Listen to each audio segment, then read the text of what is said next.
list ထဲမှာကျွန်တော်ဘာရှာတဲ့ fan တွေပဲ ban ထားသေးတယ် haircut မ ban ထားသေးဘူးနော် haircut လေးများတကင်းတလေးပြီးစောလီမလားနော် haircut ကိုပဲငါတို့ပြန်ပြီးတော့ရှင်းပြရတယ်ဆိုတော့မာနာမျိုးလေးတွေရှိမယ်ဆိုလို့ရှိရင်တော့မာနာထားတဲ့သူကရှုံးတင်ရတယ်ဆိုတဲ့အကြောင်းကိုတော့ကျွန်တော်တို့ဒီနေ့မှာ coach RC ဟုတ်တယ် တော်တော်ကြီးရဲ့သဘောပေါက်လိမ့်မယ်ထင်တယ်ဗျာနော်ဒီခါမှာတော့ OHAP ကိုကလောင်လေးပါလေကျွန်တော်တို့ပြန်ဖမ်းပေးရတယ်ကာတီစီရဲ့ last law လည်းတခါတည်းရှင်းပေးထားလိုက်ပြီကျွန်တော်တို့မှာ Zushin တို့ Eve တို့ Kalia တို့အစရှိတဲ့ STR hero တွေတော့ဒါ patch ထဲမှာလက်ရှိနေထားရတော့ကြံနေသေးတယ်ဒါပေမဲ့လည်းပဲ DPH က haircut ကိုလွတ်ချင်နေတယ်ဆိုတော့ခံစားချက်ကလေးတော့ရတယ်နော် အဓိကသူတို့ fighter ဂိုးလိန်းတွေကိုပဲပြန်တင်နေတာလားဘာလဲဆိုတော့ကျွန်တော်နှစ်သိန်းလုံးတောင်းလျှောက်ဆုံးခဲ့တဲ့ပွဲစဉ်တွေမှာ stage ကလည်းဂိုးလိန်းဆုံးရတယ် mass match ကောင်းတယ် OHAP လည်းတူတူပဲဒါပေမဲ့သူတို့ရဲ့ region နဲ့ပြိုင်ပွဲတွေမှာတော့ကျွန်တော် stage Esmeralda ဆော်ထားတာမြင်တွေ့ရတယ် OHAP ကလည်း Ruby ဆော်ထားတာတွေတွေ့ရတယ်အခုလက်ရှိ Eve ကိုတော့ ban list တွေထည့်ထားတယ်ဗျာကလောင်မရတဲ့ Battlefield ကတော့ Korea Jam နဲ့ Moscow Jam နဲ့ Harry Jam နဲ့ဒီ mass man တွေကတော့ကျွန်တော်ဒါပြန်လည်ပြီးတော့ကြန့်ရှိနေတော့မယ်နောက်ဆုံးတော့ ban list ထဲမှာတော့ကျွန်တော် TLPH ရဲ့နောက်ထပ်မေလေးပါလေးများ ban သွားမလား Eve က ban list တွေရောက်သွားပြီဟိုဘက်မှာကဲဒါဆိုရင်တော့ကျွန်တော်တို့ဒါ haircut ကိုတော့သူတို့ပြန်ပြီးတော့လွတ်မယ်ဆိုတဲ့အနေနဲ့ဒါပေမဲ့ကျွန်တော်တို့ကတော့ damage room မှာသွားမယ်ဆိုလို့ရှိရင်တော့ utility jungler ကိုပဲပြန်ပြီးတော့သွားရမယ်ဒီချိန်မှာတစ်ဖက်က TPH ဘက်ကလည်း Cartesi အနေနဲ့ Fredrin က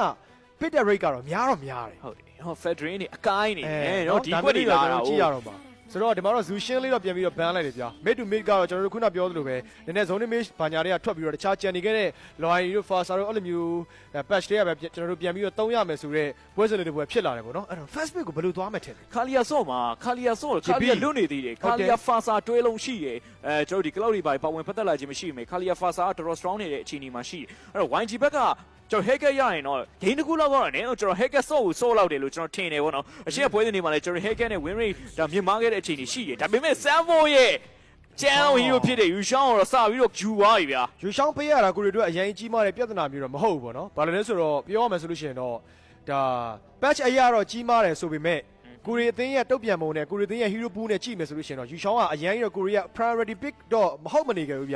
ျဆိုတော့ဘာလို့ကျန်နေတဲ့ SP နဲ့ match ပိုင်းတွေမှာအားလုံး Trisla တို့ယူရှောင်းကိုပြင်ပြီးတော့ against လုပ်လို့ရတာဆိုတော့ draft မျိုးတွေလည်းကျွန်တော်တို့မှာတော့ဆက်ပြီးတော့ရှိနေသေးပဲဗျဒီတစ်ခါမှာတော့ Fasa လေးပါလေးသွားဖို့လည်းကျွန်တော်တို့ဒါ Lashi pick အရာတော့ယူရှောင်းပါလာခဲ့တဲ့အခြေအနေမှာအရင်ကြီးတော့အဆင်မပြေဘူးလို့တော့ကနဦးစားပြီးတော့ပြောရမယ်ပေါ့နော်အဲ့တော့ haircut ကတော့ top picking face မှာပဲသွားဖို့တော့များတယ်ဒီတစ်ခါမှာ career လေးပါလေးကတော့နည်းနည်းစပြီးတော့စဉ်းစားဖို့လိုပြီလားခါလီယာဆော့ပြီဗျာခါလီယာဒီချိန်မှာတော့ဟုတ်တယ်ဗျာကျွန်တော်ခါလီယာတောင်းလျှောက်ဒီ banana ဆဲမှာရောက်နေတယ် win rate လည်းများတယ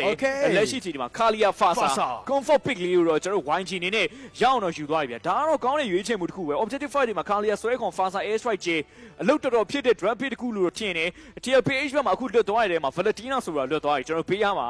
နော်တကွက်ယူရင်တော့နောက်တစ်ခွက်ကတော့ပေးရမှာပဲမတော်ကျွန်တော်တို့ Kalia Fasa standing positioning play ရတော့ air strike ကိုတစ်ဖက်က you shot ရဲ့ Dragon Fall လေးပါလေးနဲ့ပြန် dive လို့ရတယ်ဆိုတဲ့အပိုင်းလေးတော့ရှိတယ်ဒါမှလည်းပဲ OHAP ရဲ့ match man တွေပါကျွန်တော်တို့ထွက်လာမယ်ဆိုလို့ရှိရင်တော့ Caribbean လာ Granger ပဲလာ ဒီ Lina ရဲ့ Fasa နဲ့ကျွန်တော်တို့အများကြီးပြန်ပြီးတော့ long reach ပိုင်းတွေမှာပြန်ထောက်လို့ရတယ်ဆိုတဲ့အပိုင်းလေးတော့ရှိသွားပြီပေါ့နော်အဲ့ချက်ကတော့ကောင်းတယ်ဗျာဒါပေမဲ့တစ်ဖက်က Jesus Shin Elegant Skirmish တွေမှာ dive ဖို့တော့အတော်ကောင်းတယ်နောက်မှလည်း JB ရဲ့ signature ဗျာ Garogacha ဒီကျွန်တော်တို့ရဲ့ဒီ season 16 grand final ပိုင်းတွေမှာကျွန်တော်တို့ Garogacha Highlands ကိုပဲထဲလေသုံးခဲ့တဲ့ line နဲ့ JB ရဲ့ match up ကိုလည်းကျွန်တော်တို့တွေ့ခဲ့ရဘူးတယ်အဲ့တော့ကျွန်တော် Garogacha တော်တော်လေးပိုင်နိုင်တဲ့ JB ကိုတော့သူတို့ဆက်ပြီးတော့ပေးထားတယ်ပေါ့နော် make ကတော့ Valentina တို့ Loyi တို့ဘယ်လိုပဲလိုက်စန်ဂျီကတော့အဆင်ပြေတယ်ပြောရရင်တော့စန်ဂျီရဲ့ hero pool ကိုကျွန်တော်တို့သွားပေးဖို့ကတော့တော်တော်လေးတော့ခက်မဲ့ထင်တယ်ဗျာဟုတ်တယ်လက်ရှိချိန်တွေကကျွန်တော် mid တွေပါတွေကရွေးချယ်စရာတွေများတယ်ကတီတာကြီးလည်းရှိရလွတ်လပ်မှုပဲမှာလွတ်လပ်နေလီလီယာတို့ဘာလို့လဲကျင်နေတယ် Granger ဆုံးမှာမလားအရင်ကက်တယ် Granger ပွင့်လင်းပြောဒီတစ်ခါကိုကျွန်တော်ဒီ Granger နဲ့ Nap Fire တွေထဲမှာအဲ့လို medium weight စားသုံးရတဲ့ဘိုင်းတွေ last စားသုံးရတဲ့ဘိုင်းတွေနောက်ဆုံးများ Capacity stat 2ရတဲ့ဘိုင်းတွေကစားခက်ခဲတယ်လို့ထင်ပြီးတော့ M7 shot စွန့်နေခဲ့တဲ့ Granger win rate ကလည်းအရင်ကောင်းနေတာမဟုတ်သေးဘူးဗျာ Fedrin ယူရင်ကောင်းမလားလို့အော် Granger long range ban ကိုပဲပို့ပြီးတော့ဦးစားပေးတဲ့အနေအထားမျိုးတော့ဖြစ်သွားတယ်ဗျာအဲ့တော့တစ်ဖက်ကလည်းကျွန်တော်တို့ပြန်ပြီးတော့ကြည့်မယ်ဆိုလို့ရှိရင်တော့ OHAP ရဲ့ career သို့မဟုတ် Harif တကောင်ကတော့ကျွန်တော်တို့ goalie match မှာပြန်ပြီးတော့ ban တင်တယ်ဆိုတော့ fourth banning phase တော့ပြန်ရောက်လာတယ်ပေါ့နော်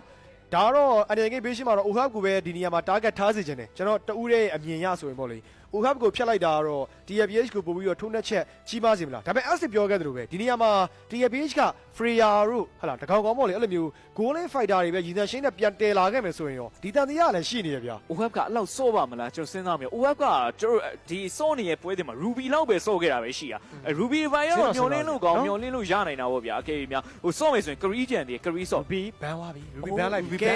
ကွက်တီပဲ ဗျာ ကွက်တီပဲကျွန်တော် ban နေခြင်းခဲ့တဲ့ရာဘာလို့ဆိုတော့တောက်လျှောက်သူတို့ရဲ့ဒီ Philippine MCV MPA တွေမှာတောက်လျှောက်စော့နေတာ Ruby ပဲရှိတာဗျာ နောက်ထပ်ကြိုက်တာဆော့လို့ရတယ်ကရီးဆိုလို့ရှိရင်လေ Father Airstrike လေးနဲ့ထက်ချေးထားလို့ရတယ်ဗျာနောက်တစ်ခါ Fat Dream ပိတ်သွားပြီ အိုဟပ်ရဲ့ကျွန်တော်တို့မျက်နှာမူရအနေထားလေးကိုကြည့်ရတဲ့လောက်ကတော့အနေငယ်လေးတော့တိုင်ပတ်နေတယ်ဆိုတော့အနေထားပြီးတော့ကျွန်တော်တို့စတွေ့ရတယ်ဗျာနော်ရွေးချယ်ရခက်နေတယ်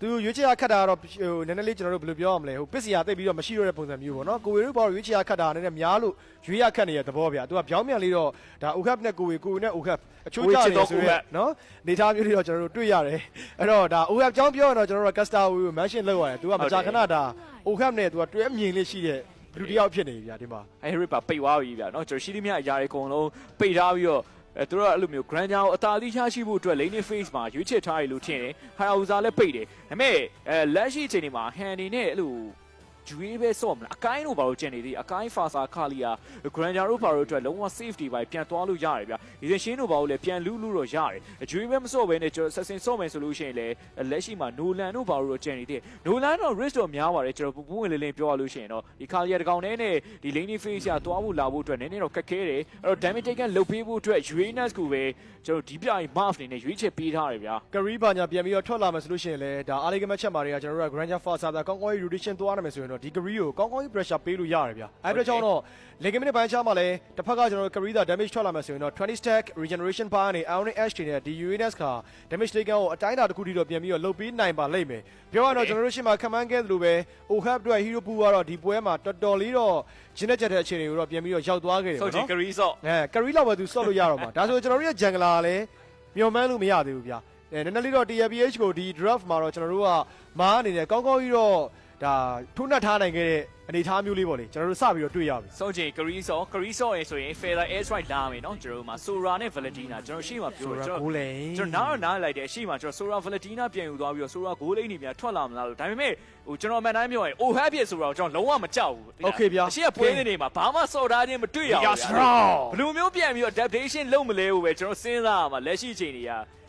ကဲ SD Putin ဆိုတော့မကြောက်ဘူးလို့ပြောတဲ့ချက်တစ်ခုကျွန်တော်နည်းနည်းလေးတော့စိုးရိမ်မိတယ်ဗျာเนาะရှင်းမှာတော့သူခံမှန်းခဲ့တာတွေအားလုံးကဒီ player ကိုချီးကျူးပြီဆိုလို့ကျွန်တော်အဲ့ဒီ player ကတခါတည်းပဲထောင်တက်ဟိုကြာဆင်းသွားလေရှိတယ်လို့ဒီ player ကိုသွားပြီးတော့သူ့အနေနဲ့မကြိုက်ဘူးဆိုလို့ရှိရင်ထောင်တက်သွားလေရှိတယ်ဆိုတဲ့အနေထားမျိုးတော့ကျွန်တော်တို့တွေ့ကြရပါတယ်เนาะစတာပါကဲ Team Liquid PH versus Yangon Gladiators တို့ရဲ့ Best of 3 series game number 1 drafting phase လေးကတော့ပြီးဆုံးလို့သွားခဲ့ပြီလည်းဖြစ်ပါတယ်ဒါဟာNagon stage ကိုတက်လန်းဖို့အတွက်တကယ်ကိုအရေးပါတဲ့ Best of 3 series ပြ Counter Index ပိုင်းတွေမှာ draft အရာတော့ကျွန်တော်တို့ Yangon Gladiators အနေနဲ့ plus 0.4 လောက်ထိကိုတော့ဥဆောင်ထားခဲ့တယ်နောက်မှလည်း Han ရဲ့ Nolan ကိုတော့ကျွန်တော်တို့ပြန်ပြီးတော့တွေ့မြင်ရပါတယ် ဟုတ်ပါတယ်ကဲဆိုတော့ကျွန်တော်တို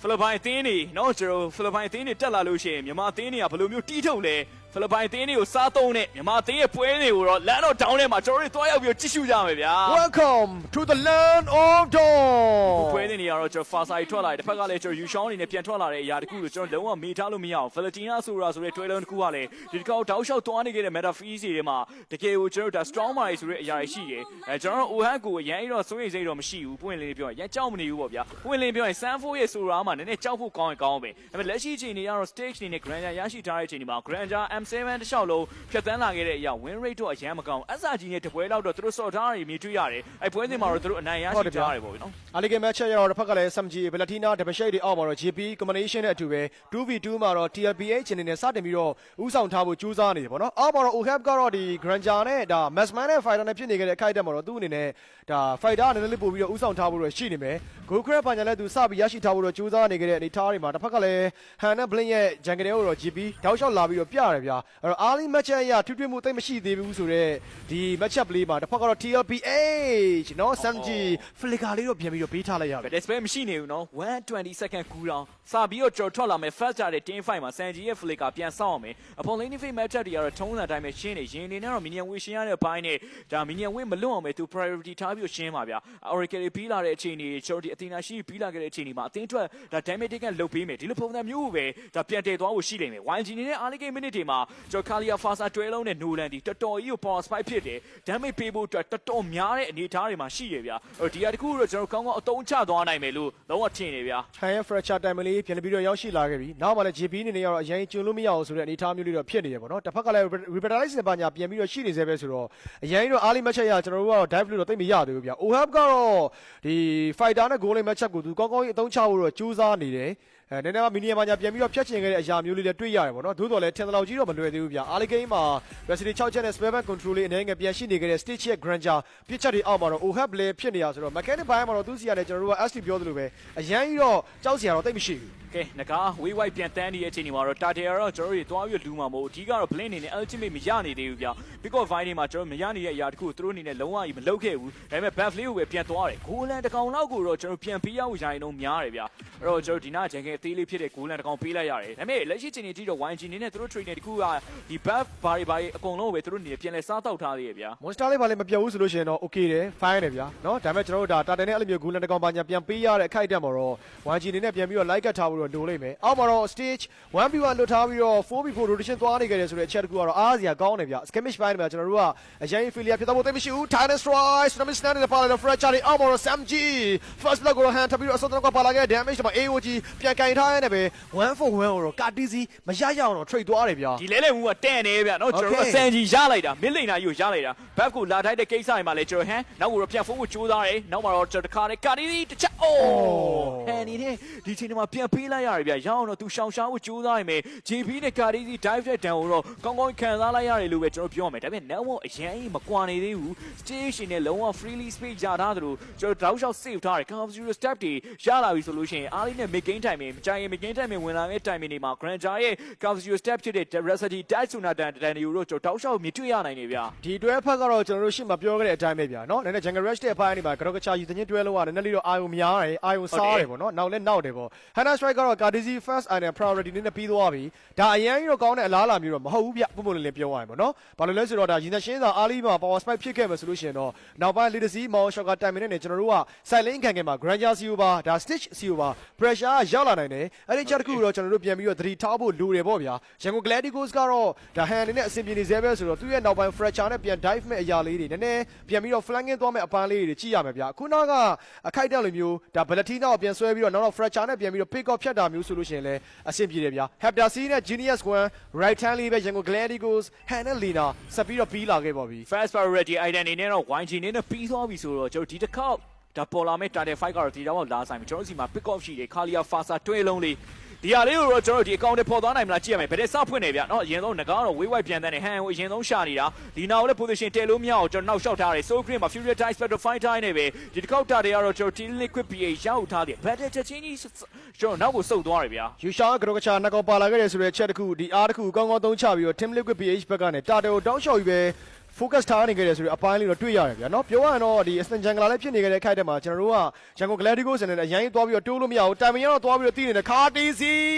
Titan Strike Tsunami Slam Fracture Air Strike တွေအောက်မှာ Lina Cartesi ကိုတော့ပြန်ပြီးတော့အဆုံးသတ်ပြီးထားလိုက်ပါပြီကိုကြီး Cartesi ကိုတော့စားသုံးလိုက်ရတဲ့ရတာလေးကတော့ကျွန်တော်တော်တော်လေးရတာရှိရဲ့တဲ့เนาะကျွန်တော်တို့ဒါချုံမြိန်နေဆိုတဲ့ရလာသေးတော့ရတယ်တဲ့ဗျာเนาะအောက်မှာတော့ကျွန်တော်တို့ဒါ OHAP ကောင်တော့သွားကန်ကန်လို့ရသေးတယ်ဟန်ဒီနောက်မှာ Unbreakable တောင်းနေတခါလေးသွားမိနေမရတော့မရအောင် dash နဲ့ပြန်ထွက်လာဖို့ကြိုးစားနေပဲ shake damage တွေအောက်မှာတော့ပေးလိုက်ရတယ်ဗျာ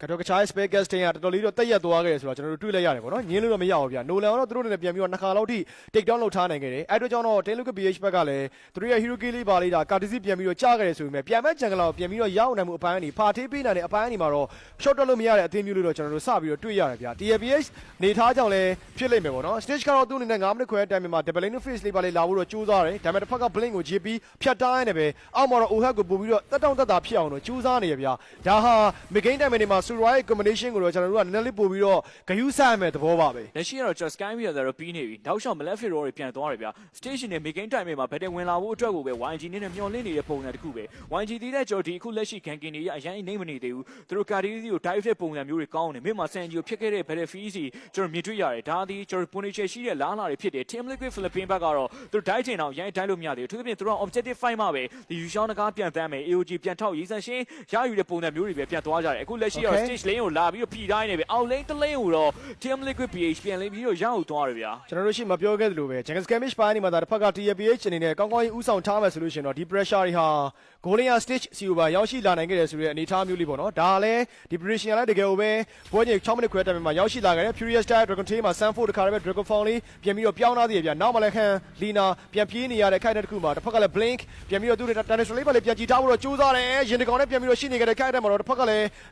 Fast Air Strike လေးပြန်ပြီးတော့ပေး Lina တော့ Furious Die Dragon Tail မှာတစ်ဖက်ကလည်း Petrify ထပ်ပြီးတော့ ခဲဖို့တော့ကြိုးစားနေပဲ Sanfu တန်းတော့သွားတဲ့ခိုင်တဲ့ Sunday Strike ထပ်ပြီးတော့ပါလာပြီ Lina 1-for-1 နဲ့ပဲ TFPH မရရအောင်တော့ trade ထားသေးတယ်ဗျာ first တက်တယ် second တက်တယ်တတ်တယ်အချီကျွန်တော် YG တွေနဲ့ဘလို့မှဆိုင်လို့မရဘူးဗျာ Blink ရဲ့ pick off တွေဖမ်းပေးဖို့အတွက် position အရင်မတော့ဘူးအဓိက Sanfu တကယ်ကိုနှောက်ပေးနေတာဗျာဒီနဂါကတော်တော်ဆိုးတယ်ပေါ့ဗျာ AOG ပြန်ထောက်တယ်2-1မှာတော့တခါနဲ့ရင်ကိုတတ်ဖို့တော့ကြိုးစားရင် unbreakable down နဲ့ legacy ပါဖြတ်တိုက်ရှိသမျှ damage တွေအကုန်ပေးသွားရင်းနဲ့ပဲရင်မှာကြာသွားတယ်ဗျာလက်ရှိကတော့ကျွန်တော် YG နဲ့သူတို့ speed ပြန်ရှာထားတယ်ကျွန်တော်တို့တာတယ်3ချိန်လုံးကျွန်တော်စိုင်ခဲ့တယ်ဒါပေမဲ့တာတယ်3ချိန်လုံး skip ထားပြီးတော့ပေးလိုက်ရတဲ့အချိန်တွေဗျာ stage Malefic တော့ပါလာပြီအရာလုံး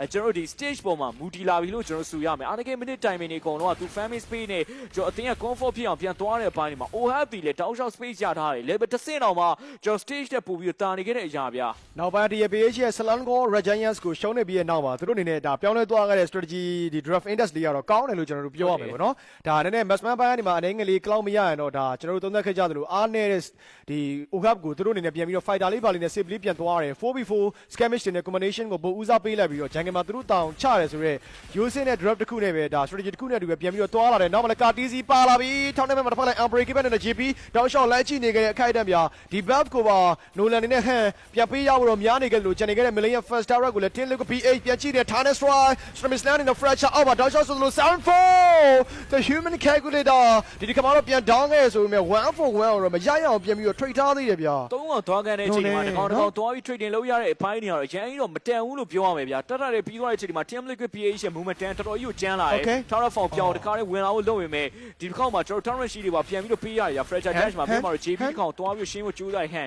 တက်ဖို့ဖြတ်ဖို့မလွယ်နေသေးဘူးဗျာ instant အရင်ဖြတ်ဖို့မလွယ်နေတ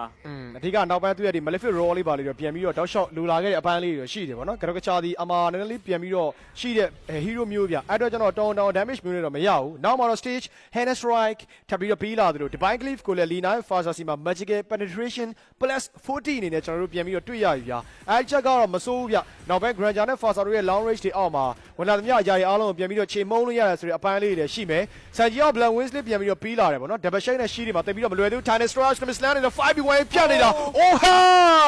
နောက်က Lina Stat ချက်အောက်မှာပဲထပ်တောင်းခဲ့တဲ့ခိုက်တဲ့တစ်ခုမှာတော့ Yango Galacticos ဒီ Law Fight မှာပြန်ပြီးတော့အခြေအနေကောင်းလာခဲ့ပြီဗျာလိုပဲကျွန်တော်ဘလိုပဲနေနေ 4vs5 situation ကတော့ Law Fight တစ်ခုအတွက်ပြန်သွားလို့တော့ရတယ် Rathadita တောက်လျှောက်ထိုင် span ထားမယ်ဆိုလို့ရှိရင်တော့အရင်ရှေ့တက်ဖို့တိတ်မလွယ်ဘူးဗျာ First တဲ့ second fight တဲ့တတ်တာတွေမှာသူတို့အနေနဲ့အသာကြီးရရှိထားမယ်ဒီ Law Fight တစ်ခုရောက်ရှိလာတဲ့အချိန်မှာ YG နေနဲ့ Turning Point တစ်ခုကိုပြန်ပြီးတော့ရှာထားတယ်ဗျာရေလုံးပြန်ပြီးတော့တွေ့ထားတယ် JP Blue HP ပြန်တော့ဖြစ်နေသေးတယ်အရင်တော့မလွယ်သေးဘူးဒီကတော့ရှင်အနေနဲ့တောက်လျှောက်ထိုင်ဖို့ထားတယ် information ပေးထားတယ် buff time တွေပြန်ဆောင်တိုင်းနေပဲ OHAP ကတော့ပြန်ထွက်လို့လာခဲ့ပြီဗျာနော်ပြီးခဲ့တဲ့ minute ပိုင်း6တွေမှာ 5v1 တစ်ဖက်က Tarnet Strike pick off လေးနဲ့ Streamisland နဲ့ Blink ခုံနာခဲ့တဲ့ခိုက်တာမှာတော့ကျွန်တော်တို့ဒါ OHAP ကိုပြန်ပြီးတော့အဆုံးသတ်ပေးခဲ့တယ်ဒီမှာလဲ Tin Liquid PH ဘက်ကပြန်ပြီးတော့ကြည့်မယ်ဆိုလို့ရှိရင်တော့သူတို့က mid အနေငယ်ကြာဆင်းသွားမှုကိုတောက်လျှောက်ဆိုသလိုပြန်ပြီးတော့ party ထားနိုင်တယ်ပေါ့နော် Mag Control ဘိုင်းတွေ Tower Banish ဘိုင်းတွေမှာဆက်ပြီးတော့ရှိနေသေးပဲဆိုတော့အရင်ကြီးတော့ကျွန်တော်တို့က low setup မှာတော့တာနေခဲ့တာမျိုးတော့မခံစားရသေးဘူးအပေါ်လမ်းမှာလည်း hand နဲ့အနေငယ်လေးဝေးကွာနေခဲ့တဲ့အခြေအနေတစ်ခုကိုတော့ပြန်ပြီးတော့တွေ့ရတယ်ဒီ situation မှာကျွန်တော်တို့ Tin Liquid PH ဘက်ကသွားပြီး Boundary Fire နဲ့ Furious Die တွေအမှ Dragon Fall တက်ပြောင်းနိုင်တယ်ပဲ Sunfo စစ်တကောင်ပြန်ပြီးတော့တိမ့်ပိတ်ထားပါသေးတယ်ပေါ်မှာလဲကျွန်တော် hand pressure ပေးထားနေတယ်ပဲဒီတစ်ခေါက်လုံးတော့ Team Liquid Philippines အနေနဲ့ရအောင်ယူသွားသေးရဗျာ Sunfo ရဲ့ mad awareness ဘိုင်းနဲ့တိုးလာတဲ့ຢာတွေကဘလို့မှခံစားနိုင်ခြင်းမရှိဘူး Butterfly Soul Grace တွေအောက်မှာ Strange နေနဲ့တော့ကျွန်တော်တကွက်ခံလိုက်ရတယ်ဗျာ Minion Wave ကိုသွားရှင်းတဲ့ဘိုင်းမှာကျွန်တော်ပုံမှာကျွန်တော်မြင်လိုက်တယ်ဗျာ information ဆိုတော့ Stage ရဲ့ movement တွေအကုန်လုံးသူတို့သိလိုက်တယ်ဒီအတွက်ကြောင့်ဟိုပဲ Stage ကိုကင်းယူပြီးတော့ lock ရအောင်ယူသွားတယ်ဗျာ TLBH နေနဲ့ Sunfo เนาะ Hindi Canada 2ကျွန်တော်တို့ပြောနေသလိုပဲ Sunfo ကတော့ဒီပွဲမှာတော်တော်လေးဟိုမှာ game changing movement တွေကိုထပ်ပြီးတော့ရအောင်ရှာဖွေသွားခဲ့တဲ့အပိုင်းလေးတော့တွေ့ရတယ်ဗျာ Hiroki ကတော့သူ့အနေနဲ့ 2v2 လေးပဲရှိသေးတယ်ဒါမှလည်းပဲ Hana Strike ဘာညာပြီးသွားခဲ့တဲ့ Canada ဘက်က Ability နဲ့ backline ကိုထပ်ပြီးတော့ Tarnet Strike Tsunami Now Stage KTC took down my stage first တာဝန်တခါလည်းပဲ 1G ပြက်ကထားနိုင်ခဲ့တဲ့အခိုက်အတန့်မှာဒီ Law Banish ကိုပါဆက်လက်ပြီးတော့ကာကွယ်ထားပါဦးမယ်။ကောင်ရရင်ဒီကောင်ဖြတ်လို့ရတဲ့ကျွန်တော် Kalia Father တွဲလုံးလေးနဲ့ကျွန်တော် Grander တွဲလုံးလေးကလက်ရှိချိန်ဒီမှာအဆင်ပြေနေသေးတယ်လို့ဆိုရမယ်ဗျာ။ Mass Control ရတော့ကျွန်တော်တစ်ဖက်မှာ Team Liquid PH နဲ့တကယ်တာသီးရသွားနိုင်တယ်။ Sanfo အနေနဲ့ So Grip ပြန်လိုက်ပြီးတော့ဆူထားတယ်။အဓိကတော့ကျွန်တော်ရှင်အနေနဲ့ damage taken လုပ်ပေးဖို့ဒီထက်ပိုပြီးအချိန်ကြာနေပေးဖို့အတွက်လိုအပ်တယ်ပေါ့နော်။အဲ့တော့မှသာကျွန်တော် Lina လေးနဲ့ freely ပြစ်ခွင့်တော့ရမှာဗျာ။အခုလက်ရှိမင်းမရှိရဲ့ Fast Tower မကြိုးသေးတာ YG အတွက် ကျွန်တော်အများကြီးမျှော်လင့်လို့ရသေးတယ်ပူကောင်းသေးတယ်ဆိုတဲ့အရာတွေကိုကျွန်တော်ထင်ရတယ်ဗျအခုလက်ရှိ Failure Airstrike ကျဲဆိုတော့ mid မှာရှိတဲ့ Minion Wave နဲ့ကတော့ Tyrant မရလိုက်ဘူး fast lock ပြီးသွားတဲ့အချိန်ဒီမှာ mid မှာရှိတဲ့ fast Tyrant မချိုးသေးဘူးဗျနော် တော်ပါ Banish ပိုင်းနေမှာနောက်ထပ် second lock လာမယ်ဆိုလို့ရှိရင်လည်း Lina ရဲ့ Forza Airstrike positional play တွေ stage ရဲ့ပြန်ပြီးတော့ နည်းနည်း map control ပြန်လည်ရရှိမှုတွေမှာ YG ကဆက်လက်ပြီးတော့တောက်ပနေစေရှင်သန်နေစေဆိုတဲ့အခိုက်အတန့်မျိုးကိုကျွန်တော်တို့ဆက်ပြီးတော့ပိုင်ဆိုင်ထားရတယ်ဗျာတစ်ဖက်ကတော့ Sanji ရဲ့ backline control အချို့တော့ Valentina စီကနေကျွန်တော်တို့မတွေ့ရသေးဘူးနောက်မှလည်း dash shot လိုက်ပေးနေကြတဲ့ Ohab ရဲ့ turret point တွေ strong fan တွေကနည်းနည်းလေးဘယ်လိုပြောရမလဲတွေ့ရတာခက်ခဲနေတယ်ဆိုတဲ့အနေအထားမျိုးတော့ကျွန်တော်တို့ရှိနေစေပဲဗျာဆိုတော့အရင် impact များနေရဆိုတဲ့အရာမျိုးတွေ Tin Liquid PH စီကနေမတွေ့ရသေးဘူးဗျာအဲ့ဒီချက်တစ်ခုတော့ကျွန်တော်တို့ကနည်းနည်းလေး Ohab ကိုပြန်ပြီးတော့ against လောက်တာမျိုးကတော့ပိုကောင်းမလားလို့ပေါ့လေ ကျွန်တော်ဒီပွဲလုံးရဲ့ကျွန်တော်ချီယာတွေအကုန်လုံးဒီပေါ်ပြန်နေတဲ့ຢာတွေအကုန်လုံးကစမ်းဖူလို့ပဲကျွန်တော်ပြောရမယ်ဗျာစမ်းဖူဒီငကားရတဲ့အချိန်တိုင်းမှာတော်တော်ကြောက်ခမန်းလေးလေးကောင်းတယ်ဒီချက်ကိုလည်းကျွန်တော်လက်ခံရမယ် first start တဲ့ fight တွေတော်တော်3ချိန်လုံးမှာလည်းသူ့ရဲ့ set up နဲ့အကုန်မောင်းထုတ်ထားတယ်ဗျာပြီးတော့ကျွန်တော်ခုနက stage ကိုရတဲ့ပိုင်းတွေမှာလည်းသူ့ရဲ့ map awareness ကောင်းမှုကြောင့်ဆိုရင်လည်းမမအောင်ကူလောတွေလည်းကျွန်တော်ဒါ blink information ကိုသိရသူတို့ live ရှင်းမှုကြိုးစားနေအဓိကသူတို့တိုင်းချိန်တိုင်းတိုင်းလို့မရနေတဲ့ကိစ္စမင်းမှရှိရဲ့ first start ကထီထီကျန်နေတာသူတို့ရောက်ပြီးကြိုးစားနေတဲ့ပုံစံပဲဗျာ ပေါ်လာမှလည်း Minion Wave ကနည်းနည်းလေးကျွန်တော်တို့ဒါငစားလေးလိုပဲเนาะဒါစပြီးတော့ခေါ်နေခဲ့တယ် bait နေခဲ့တယ်ဆိုတဲ့အနေအထားမျိုးတွေ့ရတယ် 3 man 4 man လောက်ထိတော့ Philippine push ထဲမှာ Yango Gladiators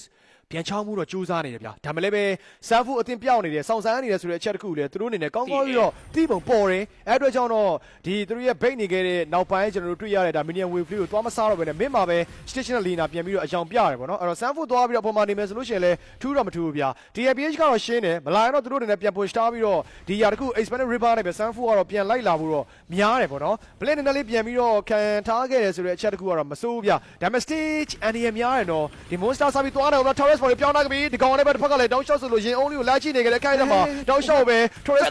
for the air strike okay counter strike Mr. ပေါ်တော့ကတော့က only ဒီကောင်နဲ့ 5v1 နဲ့အမမောင်းရှော့ကလေးကာတီစီပြန်ပေးထားတဲ့ AOG ခုံခဲ့တဲ့ damage အမတောင်းရှော့ဆိုလို့ကာတီစီပြန် trade ထားရတဲ့ပဲ Sanford ပါလာပြီးတော့ပူပေါင်းထားပါသေးတယ် Ohab no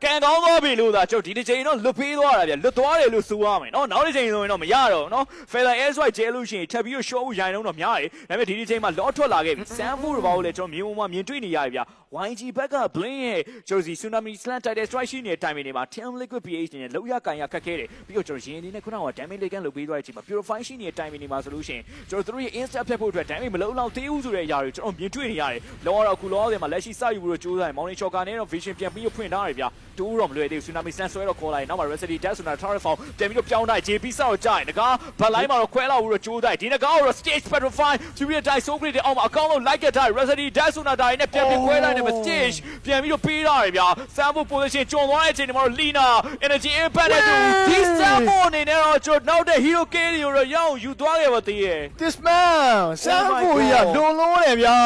နော်ဒီလောက်ကြီးရောလုံးဝ backline ကနှစ်ကောင်လုံးငကားတစ်ကောင်နဲ့ရှင်းသွားတယ်ဆိုတဲ့ကိစ္စတော်တော်လေးတော့လွန်တဲ့ကိစ္စမျိုးလို့ပဲကျွန်တော်တို့ပြောရမယ်เนาะနောက်မှရှိနေခဲ့တဲ့ Lina Forza Airstrike ပြီးမှာ Soul Group Dragon Type နဲ့အတူပဲ Sanford ထပ်ပြီးတော့ဖြည့်ရှင်းခဲ့တယ်လို့ကြံရှိနေခဲ့တဲ့ Down Shot ဆိုလို့ stack လေးရလာခဲ့တဲ့ Grand Chao ကိုလည်း Sanford ပဲထပ်ပြီးတော့ take down လုပ်သွားတာဗျာ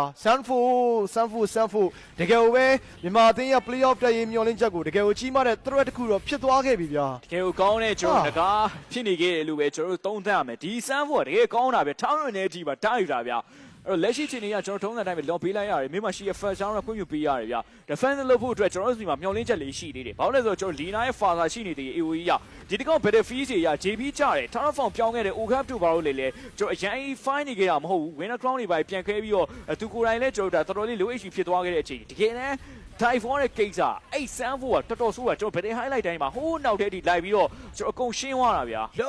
လုံးဝသူကိုယ်တိုင် sacrifice ပြီးတော့ backline ကနှစ်ကောင်လုံးပြန်ပြီးတော့လဲသွားတယ်ဆိုတဲ့အချက်ကတော့စိုးလုံးနဲ့ဗျာ Sanford ရဲ့ Julian Function သူသွားပြီးထမ်းနေပေးခဲ့တဲ့အရာတွေက TPH တော်တော်လေးကိုမှအားကောင်းစေတဲ့အချက်မျိုးလို့တော့ပြောရမယ်ဒါတော့မှ Ohab ကဒီပွဲမှာတော်တော်လေးကိုမှ blendering ဖြစ်နေတာဗျာနော် Terrace Found တွေပြောင်းလာတယ် Strong Band ပြန်ပြီးတော့ခွဲတဲ့ AOE ဖိုင်းတွေမှာ Ohab ရဲ့တော်တော်လေးကိုမှဒါကြာဆင်းနေခဲ့တဲ့အပိုင်းလေးကိုတော့ကျွန်တော်တို့တွေ့ရတယ်သူနဲ့မလိုက်ဖက်တဲ့ hero nature မျိုးကိုတော့ Ohab အနေနဲ့ပြန်ပြီးတော့အသုံးပြုနေရတယ်ပေါ့နော်ဒါမှလည်းပဲ Sanford ရတအားထမ်းလုံးနေတယ်ဗျာကျွန်တော်တို့ကဒီ Sanford ကိုဘယ်လိုပြန်ပြီးတော့ရှောင်ရှားမလဲဒီ Sanford ကိုဘယ်လိုဖြတ်မလဲဆိုတဲ့အရာဒီနံပါတ်1ဦးစားပေးအချက်အနေနဲ့ဒီနေရာမှာပြန်ပြီးတော့ဖြစ်လာတယ် Sanford ငကားကြောင့်ပဲ early game မှာ objective တွေအားလုံးကိုဆုံးရှုံးခဲ့ရတယ်လို့ backline မှာလည်းရှိနေခဲ့တဲ့ဒါ damage dealer နှစ်ကောင်စလုံးက late game minute တွေမှာလည်း Sanford ငကားကြောင့်ပဲကြာရှုံးမှုတွေဖြစ်လာပြီဗျာဒါတော့ကျွန်တော်တို့ပြန်ပြီးတော့ဖာထိမှတော့ရပါတော့မယ် အားမနာနဲ့ဖွင့်ဖွင့်လေးလေးပြောရရင်တော့ Team Liquid PH က SRG နဲ့ရှုံးပွဲကြုံတွေ့ရတဲ့အချိန်ဒီမှာသူတို့ရဲ့ယူပေါက်တွေဖြစ်နေတဲ့အရာတွေအကုန်လုံး fix သွားတယ်ဗျာ OHAP ကိုပုံမှန် carry လူ carry player အပုံစံမျိုးထားနေတဲ့အနေထားနေပြီးတော့ Sanford လုံးဝ dead carry ကိုင်းတာ dead tank ကိုင်းတာပေါ့ဗျာအဲ့တော့လက်ရှိ Town နဲ့ဆွဲခေါ်တိုင်းရှင်အနေနဲ့မာပေးလို့ရတယ် Feather Air Strike Dan Sonata Rhapsody အထူးလို့တော့မရဘူးအထူးကလေသူတို့အဲ့အရာကိုတော့ကြောက်တယ်ကျွန်တော်ရင် damage take အရှိမ stick ခံထားပြီးတော့အနောက်မှာ Feather Air Strike နဲ့ Granger Dan Sonata Rhapsody Dan တွေကိုတော့ရှေ့မှာ JB နဲ့ရိုင်းခံနိုင်မယ်လို့မထင်ဘူးဗျ ဒါမှလည်း Brute Force Sanford အနေနဲ့ထပ်ပြီးတော့ပြီးသွားပြီ Brute Force stack တွေရတဲ့အချိန်မှာလည်းသူက movement speed ကပိုမြန်အောင်ပါဆိုတော့နည်းနည်းလေးကျွန်တော်တို့ backline နဲ့ hero တွေကဖျားတာပြီးတော့သွားမှအနေထားမျိုးတော့ရောက်လာတယ်ဗျာနော်ပုံမှန်လေးပြောရရင်တော့ဒီဟာလေးကိုကျွန်တော်တို့ကပပနဲ့လေးနဲ့ရှောင်ရှားပြဖို့တော့